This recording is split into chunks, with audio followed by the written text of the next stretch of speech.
Well, good afternoon, and thanks to each of you for joining us for our fourth episode of our Centennial Year Celebration featuring Giants of Physical Therapy in Kentucky. For those of you that are just joining us, we consider a giant as somebody who's contributed to the growth of our profession in any number of ways, through advocacy, through mentoring of others, through development of strong clinical practices, outstanding work in research, or major contributions to our clinical practice. So it's important for us to take time to recognize those that have brought us all the way through our first 100 years of practice as we surge forward into the next 100 years. So today, we are honored to have Mr. Steve Hammonds hosting one of our outstanding Giants, who's had a tremendous impact across the state and nationally, Miss Connie Hauser. So we'll be excited to hear from her. We also want to welcome a couple of other guests today before we get into that dialogue. So we will hear from Beth Ennis as our Centennial Ambassador. And then, as many of you know, May is ALS Awareness Month. So we have special guest Cara Lee and Elise Kearns, who will be from the University of Kentucky to help us understand just a little bit more about Lou Gehrig's and some of the services that are available to patients and caregivers that are challenged by that disease. So I'm going to turn this over to Beth Ennis. Thank you, Charlie. I appreciate it. Guys, we are so excited because the Centennial Lectures are continuing, and APTA just released the schedule for the Centennial events in September. So in the chat box, I am putting a link to the Centennial events. The next lecture in the series is actually a vestibular lecture at the end of this month, June 25th and 26th. And then there's a blood flow restriction course in July, and a concussion assessment in August, along with a treating the injured runner in September. They have a list of all of the events in DC that will happen between the 10th and the 14th of September, including tours of the new headquarters building, which is absolutely beautiful, and the Centennial Dinner at the National Cathedral. So if you want to see what is going on for that celebration, they are all listed on that website that I gave you the link for. We're going to continue celebrating with our Giants of PT here in Kentucky throughout the year. But I am going to bring Cara Lee and Elise Kearns on to talk about ALS. Thank you, Beth. So, we're coming at you live from the University of Kentucky, where we have one of the few certified ALS clinics in the nation, and Elise will speak to that. But Elise, you worked, this is your fourth year working in the ALS clinic with Dr. Ed Kasarskis and the ALS team. Can you describe the team that's assembled that you work with on a daily basis? Yes. So as you said, Dr. Kasarskis is our neurologist, and we have nursing, we have social work, we have a dietitian, we have a speech and language pathologist, we have an ALS Association chapter liaison, we have PT, of course, and OT, and a volunteer, actually, who is a family member who was a caregiver for a family member who passed of ALS. And so she provides additional unique perspective for our team. Right. And you bring DME, durable medical equipment. We do. Well. Yes. Thank you. We have an equipment and power mobility vendor. Mm-hmm. Great. So now you set the stage really well. So who is the face of ALS? Who do you see and work with in your clinic? Sure. We see a wide range, of course, of people ranging in age. I mean, we've got some very young folks from in their 30s and 40s, but the majority of the people that we see are from multiple states, actually, and all across Kentucky, but also just a wide variety of ages and functional levels. So typically our patients are in between ages, 50 through 75, I would say would be the age and the face of the people that we see. So I'm a little older than you, so I would say a lot of people are in the prime of their life at this point. So they have a lot of different life roles. So what are the services that you provide as a PT to a person who has this diagnosis of ALS, which we know is going to be a chronic and progressive condition? Right. So being a chronic motor neuron disease, progressive motor neuron disease, of course, as the PT, we think of ourselves and we're in there with our hands and we're doing, you have to change your mindset a little bit when we're working in a multidisciplinary clinic and people are traveling for maybe several hours to see you, and their day is long when you're seeing multiple providers in one day. And so really our job, and I go in the room with the OT, so we're paired up, and we're really focusing on their function and how can we improve their quality of life during this progression. So it's a little bit of a different, I mean, we of course do that in general in all of PT, but it's not so much, okay, here's our 3 times a week or whatever it is we're going to do. It's more a focus on your house, your community, your family. How can we help you with equipment? How can I help you with movement, mobility, a car, getting in and out? So it's really functional based. And a lot of times we've used Zoom a lot so that I can actually see their house when they live 3 hours away. So that's really the focus. Well, that's a great kind of segue to, over the last year, everyone's had a lot of challenges with delivery of healthcare services, especially for people who are immunocompromised. So how did you all manage the ALS clinic during the pandemic? Sure. Like everyone else at the beginning, we were all, we were at a halt at the beginning, but of course our patients with ALS were not at a halt. And so we had to still see them somehow. And so we switched, of course, immediately to at least communicating over the phone initially. And I know Dr. Kay and Meg, who's the nurse, were working diligently with medications and visits and doing what we could over the phone. But then Kay and I, which is our institute, they worked very, very hard to get us up and running in telehealth as quickly as we could. So we did utilize telehealth, and we were able to see, and some silver linings that we learned, PT and OT wise, we could, I'm having trouble getting in and out of the shower. I can't get in and out. Oh, well, take your camera and go show me. Oh, wait, your tub transfer bench is turned the wrong way. Turn it around. So it was actually, we're going to keep some of those practices. So that we really did transition to telehealth quickly. And of course, that has its pros and cons as far as the transition quickly. We had to learn a lot quickly, but we did do that. Right. Just like the families of the people that you're working with, there's a lot of information that comes at them fast. So what else would you want our audience, the PTs, PTAs, and other fans of PT who are joining us for this episode of Giants of Physical Therapy in Kentucky to know about ALS, what PT has to offer, and what being a part of a certified clinic, our patient in a certified clinic has to offer them? It has to offer a community of care, that it's not just one person and one physician. All of us bounce our ideas off each other. And if we miss something or don't think of something, there's someone right there. And really the patient and the family, they teach us. So they come up with something. Oh, I used this on this app on my phone, helps me. Oh, and then I go ahead and say that to the next patient. So, I think learning from, I want people to know as a PT, if you're working with someone with ALS, really listening to your patient and helping them problem solve whatever unique need they have. It's not the same for anyone. And so really you provide such a comfort and a quality of life to your patients. And so PT is vital in the care of ALS among the multidisciplinary team. Right. So both Charlie Wergman and I have worked this clinic in the past, and it's moved around to different venues. So we're glad that you're sharing the most updated information, because technology has really been one of the things that has helped advance the quality of life of our people with ALS and the opportunity for people to interact. But them being at the core of that interprofessional team is really absolutely what I have felt that ALS Clinic had to offer our patients to help them be able to live the best life that they can. Right. Last few weeks. Any closing comments, or should we send it back to? No, other than I just absolutely, if you can be a part of a multidisciplinary team, you should. That's right. And there are lots of different opportunities. We're getting back into being able to have our community walks and runs to help benefit different things. So look in your area. A lot of times there might be a particular person with ALS who has an event that's there in their memory or in their honor. So thanks so much for helping us, Elise. Thanks, everybody. You.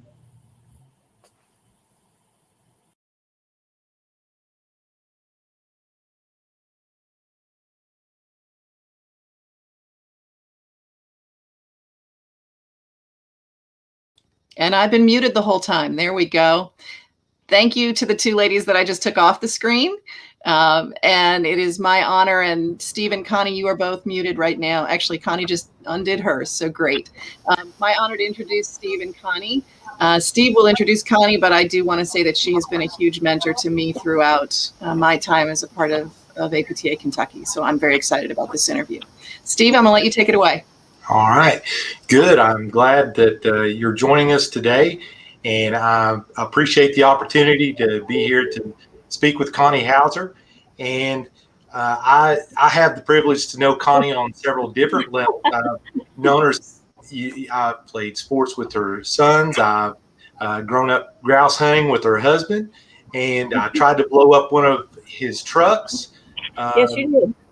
And I also grew up in a couple of her clinics. And when I say grow up, she's been a great mentor for me because originally I was directed and truly headed towards engineering. And she really motivated me and helped mentor me in the right direction that I feel like I've gotten a really good career, something that I feel like has benefited me. So, when we talk about giants, she's obviously a giant for me. I think she knows that. And before we get started in the questions, some of the things that about Connie that some folks don't get a chance to know is she's got an awesome sense of humor. You see her in a business format, or if you go to some of the APTA conferences in the past, she's got her professional things that she takes care of, but she is very interactive, wonderful sense of humor, and my students have always appreciated just how she would sit down and talk with them and interact with them, and that was huge. That's a big step forward for those students wanting to be mentors to others in the future. So I will say she has always been willing to help and go the extra mile to make sure that people felt welcome at those association meetings, and that's a big help. So Connie, as we go into this, one of the things I do want to point out to you is that your Kentucky license number is 470. Are you aware of that? I was 3 when I got licensed. You were 3. That makes sense. So do you know what we're up to roughly now in the state of Kentucky? 4,000 some. Well, I'll put it to you this way. I'm 4,000 and something, and that was 20 years ago. Yes. So we're at 8,550 or 8,250 something. How awesome is that? Yeah, that is pretty awesome. So that means that when you got your start at age 3. So if we look at this, and you were coming into this field, now physical therapy wasn't really probably your first choice. And since I know you, I know a little bit of the background. So what was your first career choice? And then why did you make the switch to physical therapy? What led you to decide that? Well, I initially started out in education, elementary education. When I graduated from high school, I was from down in East Tennessee, near Johnson City. So I went to East Tennessee State. I came from a family of a single mom with 2 kids, and I lived in a house with a grandmother, grandfather, and there were 14 of us that lived in a farmhouse, a 4-bedroom farmhouse.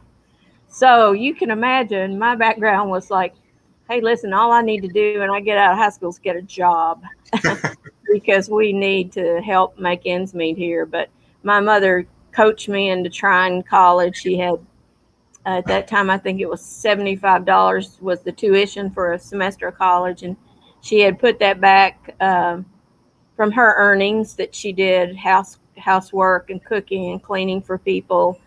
And she had a 6th grade education, so she knew how important education was. So I said, okay, I'll try that out for a semester.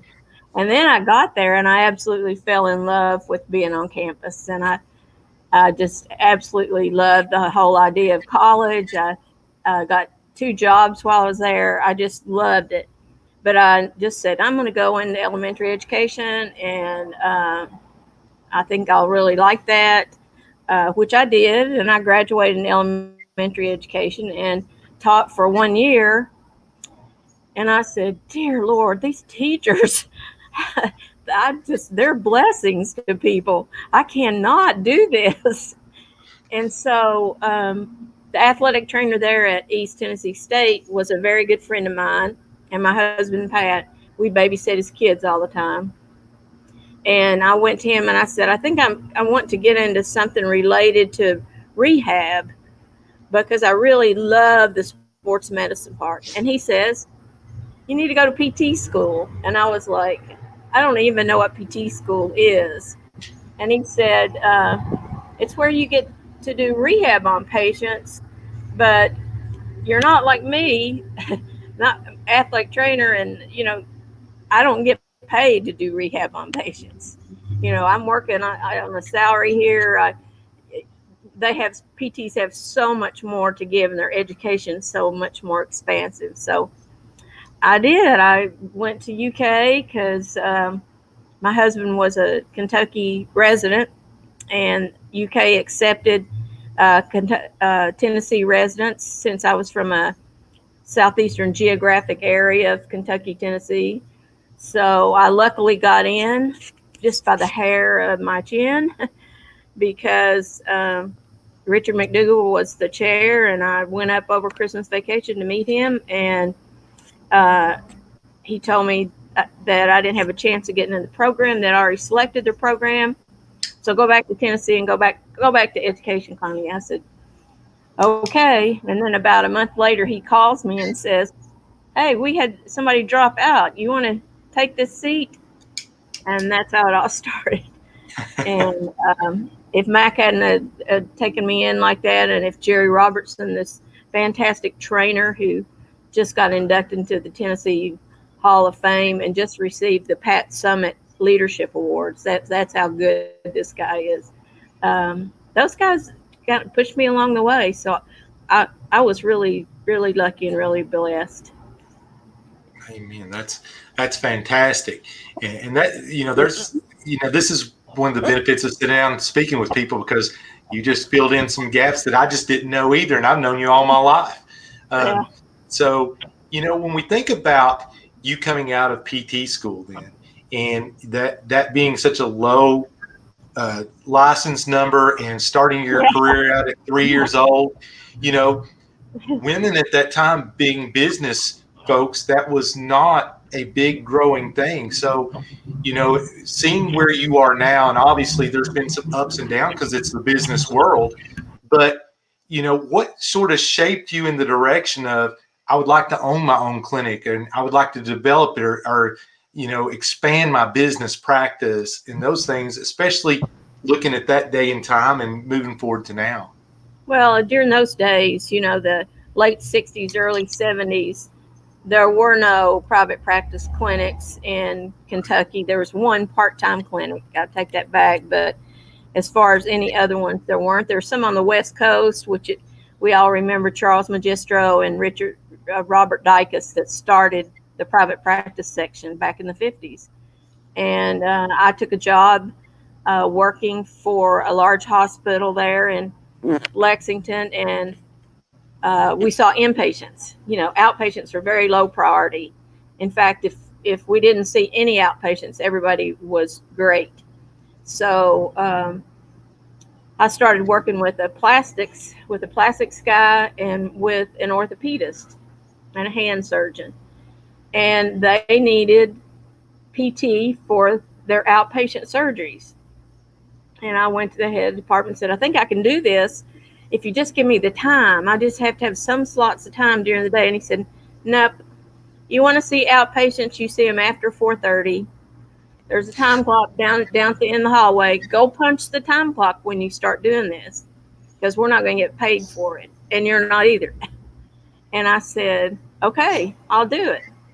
And so I started taking their patients after work in this hospital therapy department, and built a huge patient load. At that time, we had a lot of radical mastectomy patients that nobody wanted to treat, that needed outpatient care, a lot of orthopedics. And so these three guys came to me, these three docs, and said, why are you doing this at 4:30?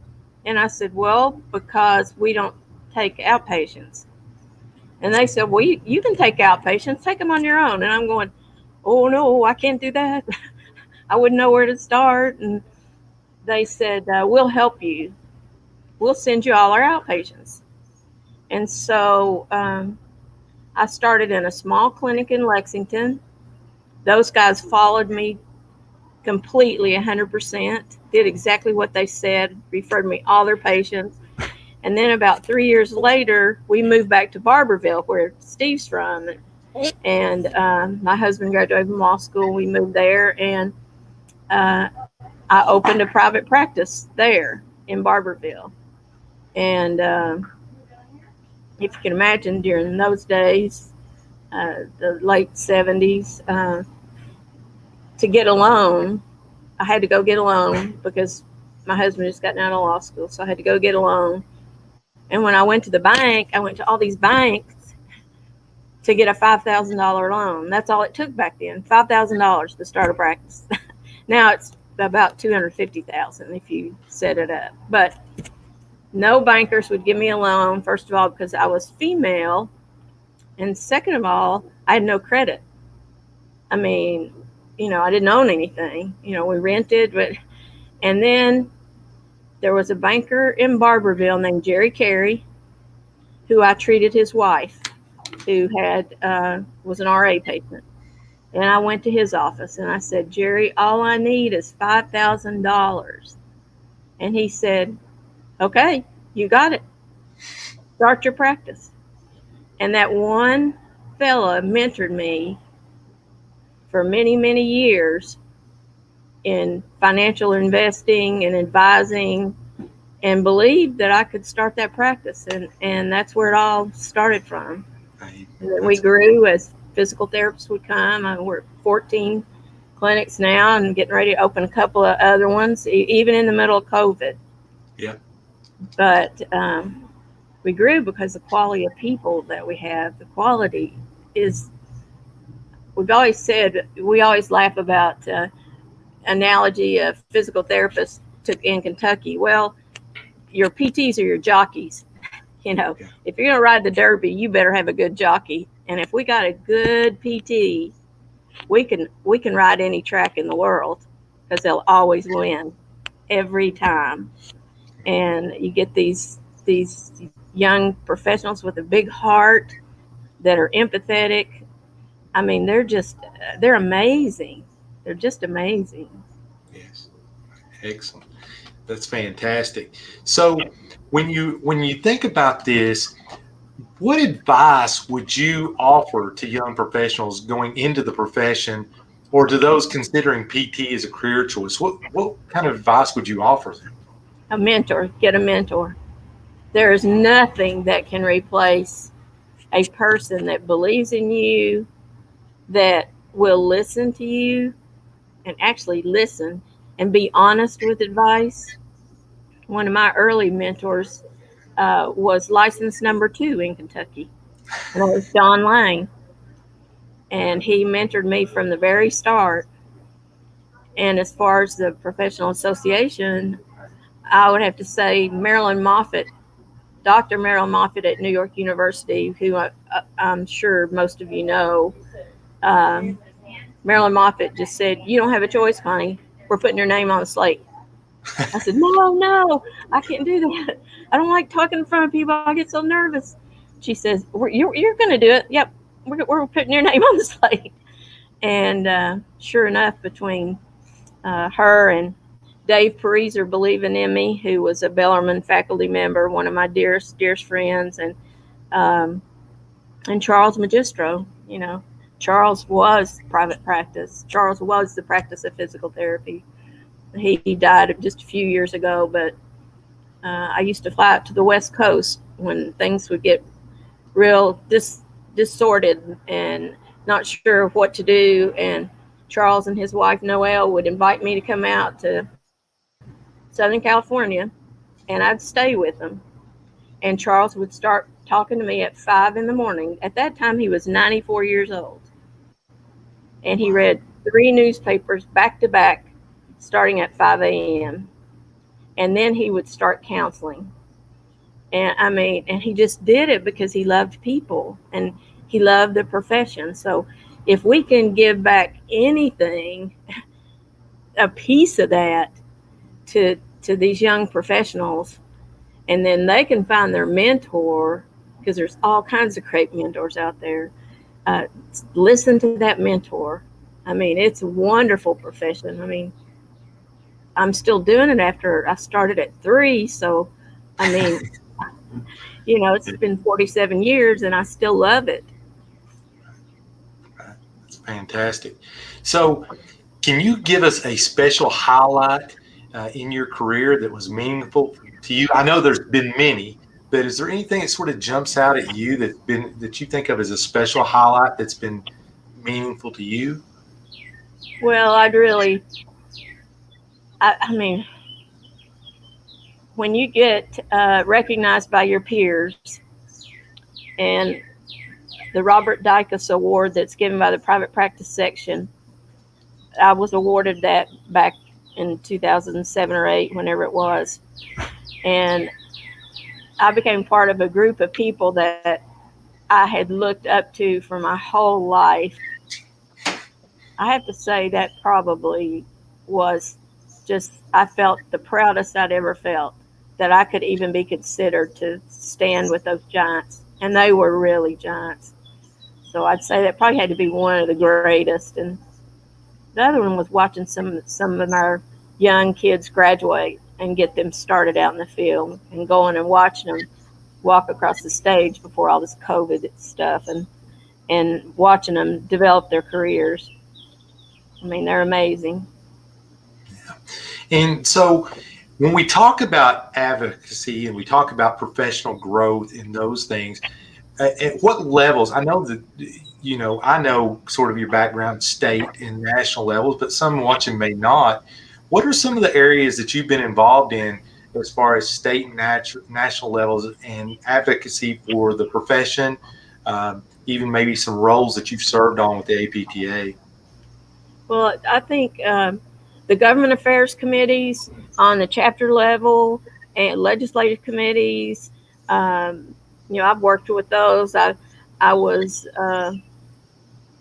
pulled into private practice section, government affairs, so I was charged with lobbying a lot. I lobbied the Hill for years and years to remove the Medicare cap. I mean, you know, it only took us 20 years to do that, but that lobbying and getting to know your legislatures. And because of that, our representatives and senators, we've done a lot of fundraisers, which have been a lot of fun things to do.